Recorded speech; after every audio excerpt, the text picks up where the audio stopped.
അഭിചേട്ടാ, അഭിചേട്ടന്റെ modelling ഒക്കെ നോക്കൂടെ? എനിക്ക് തോന്നുന്നു അഭിചേട്ടന്റെ മോഡൽ ലൈഫ് സെറ്റ് ആവും, തിളങ്ങാൻ പറ്റുമെന്നാ തോന്നുന്നത്.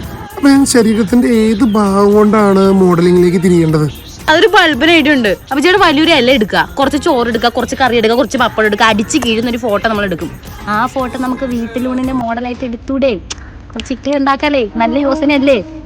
ചിന്തിക്കാന്നേ ഉള്ളൂ, ശോഭിക്കാൻ പറ്റും അഭിചേട്ടനെ നോക്കിയോ? അത് നല്ല യോസനെ. നമുക്ക് അതുപോലെ തന്നെ കുറച്ച് എരുമച്ചാണകം മേടിച്ച് നിന്റെ വായിൽ തിരികെ വെച്ചാല, എന്നിട്ട് നമുക്ക് അതിന്റെ ഒരു ഫോട്ടോ എടുത്തിട്ട് മോഡലിംഗിന് അയക്കാം. അമിത വായ്ത്താളത്തിന് എരുമച്ചാണകം എന്നുള്ള പരസ്യം കൊടുക്കാം. അതിനെ പറ്റി എന്താണ് മോളുടെ ഒരു യോസനെ? എരുമച്ചാണകാണ് ഇപ്പൊ റയറും കൂടിയാണല്ലോ. അല്ലെ തന്നെ മോഡലിംഗ് ഒന്നും കാര്യമില്ല. അംബാനിയൊക്കെ മോഡലിംഗ് ചെയ്തിട്ടാണ് രക്ഷപ്പെട്ടോ. എന്റെ ഒരു വ്യക്തിപരമായ അഭിപ്രായം തന്നെയാണ്. അപ്പൊ ചേട്ടാ, നമുക്ക് ടാറ്റൂന്റെ ഒരു സ്റ്റുഡിയോ ഇടാം. അതാകുമ്പോ അംബാനിയൊന്നും നമുക്ക് കോമ്പറ്റീഷൻ കാണത്തില്ല, ആരും കാണത്തില്ല. സെറ്റ് ആക്കാം, പവർ ആക്കാം, കളറാവും, ഷോപ്പിക്ക് നമ്മൾ എനിക്ക് ഉറപ്പുണ്ട്. Tattoo business is the best business. പക്ഷെ നമ്മൾ ഈ അടാന്ന് പറഞ്ഞാൽ തൊടാന്ന് വായിച്ചിട്ട് വടാന്ന് ഇരുന്ന് നിന്നെ കൊണ്ട് ഈ പരിപാടി തുടങ്ങി കരക്കടന്ന് കുത്തുമടിച്ച് തോക്കും നമ്മള്. ആ പരിപാടിയുടെ എന്തെങ്കിലും ആവശ്യകത ഉണ്ടോ? നീ ഒന്നുകൂടി ഒന്ന് മനസ്സിലാക്കി ആലോചിച്ച് നോക്കിയേ.